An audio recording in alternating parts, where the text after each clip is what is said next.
नमस्कार, मैं नियाज खान और आप देख रहे हैं एनएमएफ न्यूज। चीन सुपर पावर बनकर दुनिया के सभी देशों का ठेकेदार बनना चाहता है। इसके लिए ये अपनी विस्तारवादी नीति पर काम करता है।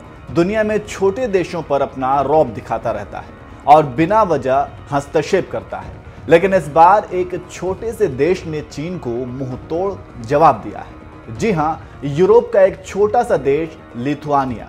बाल्टिक सागर के किनारे बसे इस देश की कुल आबादी 29 लाख से थोड़ी ही ज्यादा है। इसके बावजूद यह देश की महाशक्तियों में शुमार चीन को ललकार रहा है। दोनों देशों के बीच राजनयिक संबंध आज तक के इतिहास में सबसे निचले स्तर पर है। चीन और लिथुआनिया के नेता जुबानी जंग में भी एक दूसरे को कड़ी टक्कर दे रहे हैं।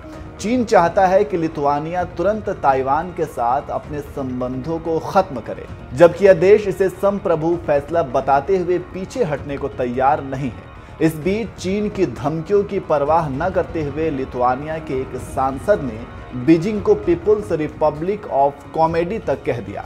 दरअसल चीन का पूरा नाम पीपुल्स रिपब्लिक ऑफ चाइना है।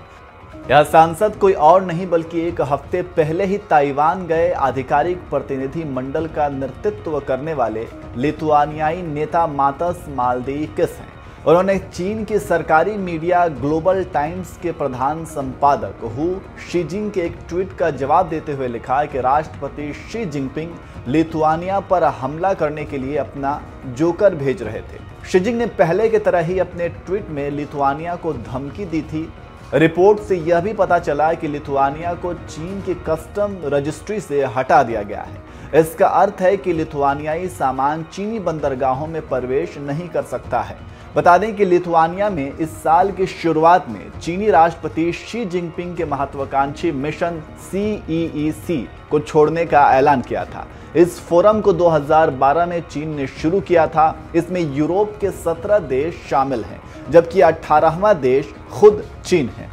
लिथुआनिया के विदेश मंत्री ग्रेबिलियस लैंड्सबर्गिस ने चीन के CEE फोरम को विभाजनकारी बताया था। इस परियोजना के तहत चीन मध्य और पूर्वी यूरोप देशों के साथ अपने व्यापारिक संबंधों को मजबूत करना चाहता है।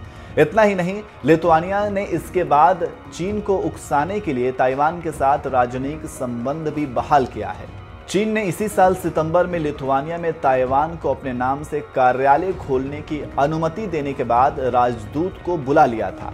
ताइवान और लिथुआनिया ने जुलाई में कार्यालय खोलने पर सहमति जताई थी। इस कार्यालय का नाम चीनी ताइपे के बजाय ताइवान के नाम पर है। चीन को नाराज नहीं करने के लिए कई देशों में ताइवान को चीनी ताइपे कहा जाता है। वहीं चीन का कहना है कि ताइवान उसका हिस्सा है और उसके पास राजनयिक पहचान नहीं है। हालांकि फिर भी ताइवान व्यापार कार्यालयों के जरिए अमेरिका और जापान समेत सभी प्रमुख देशों से अनौपचारिक संबंध रखता है। इन कार्यालयों को वास्तव में उसका दूतावास माना जाता है। चीन के दबाव के चलते ताइवान के केवल 15 देशों के साथ ही राजनयिक संबंध हैं।